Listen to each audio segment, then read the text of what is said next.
Ladies and gentlemen, make sure you are following us on Apple Podcasts and Spotify. Give us a 5-star rating. It massively helps us out. Enjoy. From one controversy to another controversy. Mudryk, you have lost the plot. You've actually lost. You're crazy. Silly boy. For the last year, you've been putting on your Instagram, I love Arsenal. I'm an Arsenal fan. Please let me sign for Arsenal. You then get dangled a bit more money for 8.5 years. Do you think that's him? As his agent. Yeah. I think his agent said, if you don't accept this deal, you're fired. Mudryk, you really let us down. It's a disgrace to football what has happened here. Chelsea mocked it by whacking him in their Instagram bio. Yeah, that was weird.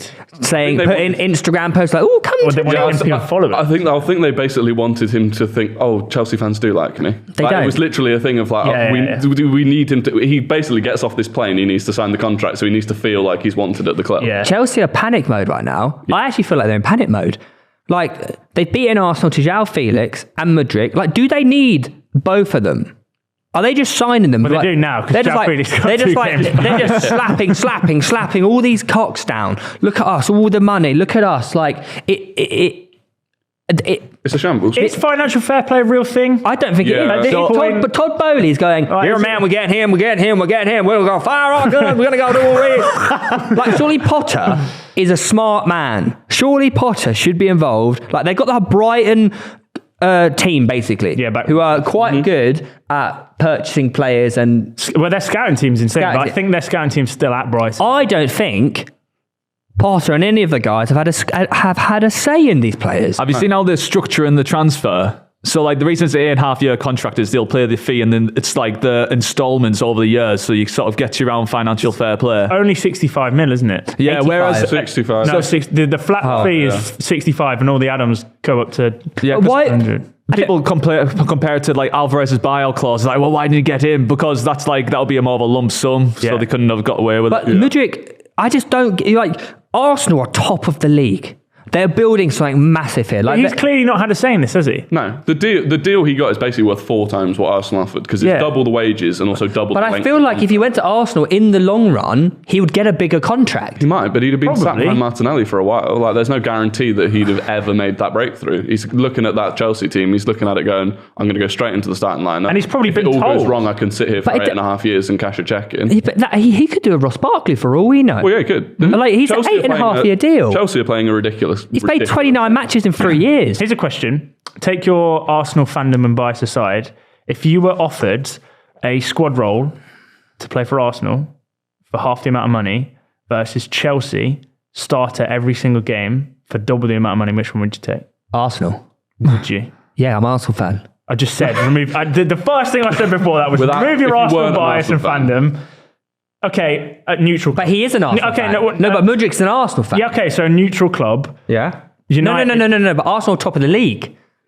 Yeah, they're building a project. Of course, surely you'd want to be part of the project. Yeah, but you could win a Premier League medal in your first season. I think he's an idiot. Yeah, I'm agreeing with you, but I'm saying financially, from a guy that's come from Ukraine, getting very little money in terms of wages comparative to the rest of European football. He's rocked up in head-to-toe Louis Vuitton. He has. I also don't think he's an Arsenal fan. I think he wanted out of Ukraine, and Arsenal was clearly the most likely option. And so he played into the hype, he played into the fans, because he knew it would help him get it over the line. As soon as Chelsea came knocking, he didn't need to be an Arsenal fan anymore. Does anyone know what does he care? Club he actually does support? Has he come out ever and said he's... I don't know. Because he never actually said he was an Arsenal fan. He just take pictures of Arteta with like a little love heart. Yeah. That would sort of suggest he is an Arsenal fan, wouldn't it? I do have some breaking news about the transfer. So the Shakhtar presidents came out and said they're pledging 22 million quid of the money from the transfer towards the war in Ukraine, which is like a hefty sum. Yeah, that's mental. I think it's going to come out in a few years that all of the stuff that happened behind the scenes in this deal is going to be like, I don't know if it's corruption, but it's just... So they're also, that same guy also said that Chelsea are going to play friendlies with Shakhtar in Ukraine once Ukraine have like regained control of the region. So there's loads of these additional like things basically that are tying. But they wouldn't have done that with Roman, would they? No. But that's even the thing. Mudryk walked out onto the pitch yesterday at half time. Abramovich.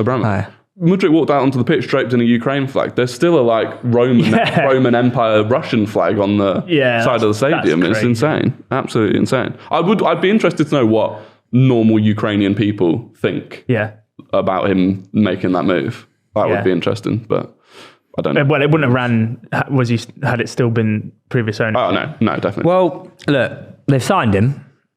They signed João Felix, who might play again. We don't know yet. And can Chelsea make a surge? Can they get back into it? No, I think they are all over the shop. Even that signing in itself, they went from Enzo Fernandez, that fell through, so they went Mudryk. Like, surely, and they need midfield. Like, midfield is where they're like well off the pace, in my opinion. How do you go from Enzo Fernandez to Mudryk? Like, surely you have a position, you want to fill it, there's a certain profile. Yeah. So you move to, if you've got that money to spend, you move to even like Declan Rice. Do you think actually they've actually not scouted him? I reckon what's happened is they've seen Arsenal scout and they've seen Arsenal's transfer policy think, if Arsenal going after him, the big he must be good. Yeah. And then like, we'll just trust Arsenal's scouting ability. Yeah. But that's what happens with a lot of transfers. Remember Willian? He was about to go to 4 different clubs at once, and then Chelsea just nabbed him. Yep. Not even that it took much scouting, but even with Rafinha during the summer, we wanted him, and then Chelsea came in, and then Barca big dicked them. But I just think Chelsea are it's gonna be like a 2 or 3 year rebuild, I reckon. It's and they've also got to offload like a ridiculous amount of players now that they only just bought, and that's where the financial fair play thing kicks in. Because like when you give out a massive contract, if you then get rid of the player halfway into that contract, whatever you sell them for, you've then also got to pay off the rest of what the contract would have been. Like it's a thing called like amortization, and it factors in. So it's like why if United sold Harry Maguire now, he's still got 4 years left on his contract. If they sold him for 40 million, I think 12 million is all that would be added to like what they can spend in the transfer. Oh, really? Yeah, it's messed up. That's why United can't spend any money now. It's because they're like absolutely screwed with wages. So no wonder they're rebuilding. Yeah, exactly. They're handcuffed. Oh, that's actually quite some bull It's not that the Glazers won't spend. What the fuck? What are you doing on this show? finance knowledge, that was. Speaking of finance knowledge, Newcastle got very lucky. I don't know. I've heard some rumours flying around that they were watering, stamping, impeding that penalty spot. Yeah. What, watering in Scoff the build-up? penalty spot ruined my Mitrovic's fantasy. And now I'm getting Cucurella off and 0 point Mitrovic coming on. Yeah. It's well, do you know what? It's what they get. It shouldn't have been a pen. It's annoying, isn't it? Do you know that in terms of FPL, that single moment between Mitrovic kicking it against his own foot, scoring the penalty, probably like a 15-point swing for most Newcastle defenders. Yeah, Cost me. double defense. It wasn't a penalty though. This is the thing. That's just straight karma acting instantly. It's beautiful. You're not going to like it though. Burn 10 seconds before was a penalty and a red card. That was so... Marco Silva was like, guy- "Wait, was the red?" It's a penalty and a red card. He's pulled him back. Literally, Andreas Pereira's about to shoot. Yeah.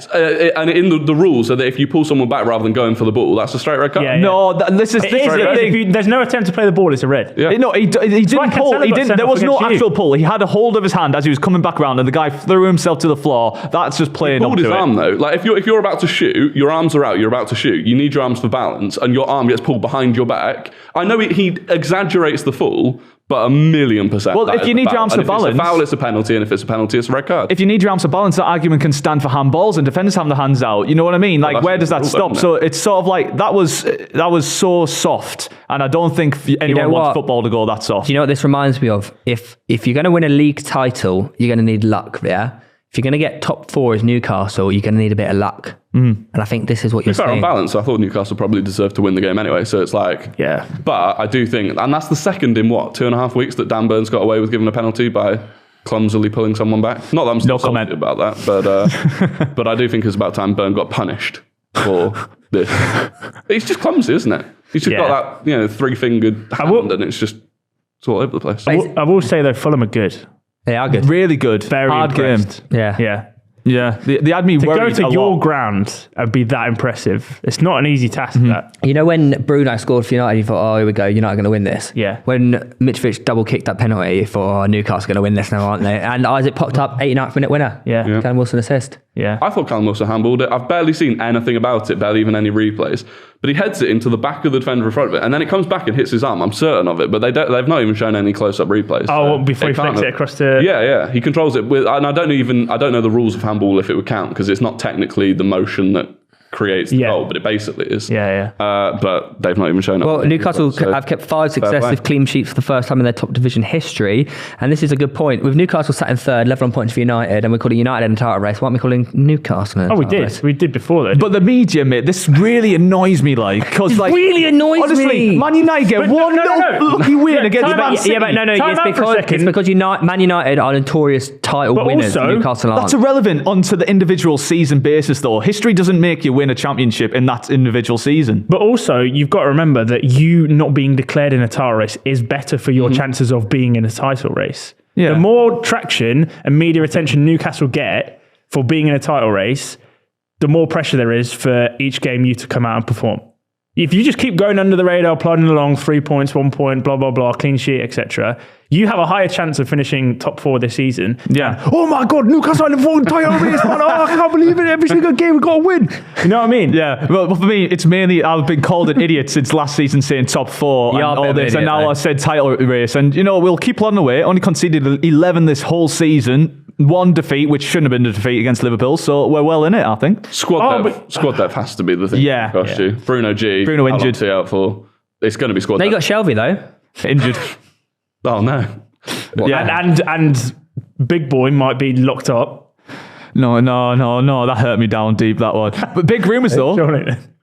Oh, he got. Drink driving. Rumours coming out. He won't get. Newcastle info Milinkovic-Savic. Had to be having him. Really? Lazio were finally lowering their ridiculous. That's a big signing as well. He's taken as like the Serie A KDB, isn't he? Yeah. I'm calling it now. You'll see us act very quickly, I think. As soon as Bruno is out, if he's out for 6 weeks, we'll get someone in within the next week and a half. That's what I really rate about Newcastle's transfer policy is if you're linked with someone, 2 or 3 days later, it's almost like, yeah, they've signed. Yeah. There's no like... Milinkovic-Savic, I think you can get on loan as well, which I assume, FFP, you're in trouble at the moment. But why are they loan him out though? No, so they're basically willing to do like a 10 million, a bit like Felix. Oh, a okay. 10 million loan fee with then like an option to buy in the sum of 40. But they've always asked for 80 before. So if you can get them for that, I reckon that's a decent deal. Isn't that mad? Yeah. Loaning someone out for 6 months and it costing £10 million. It's football though, isn't it, these days?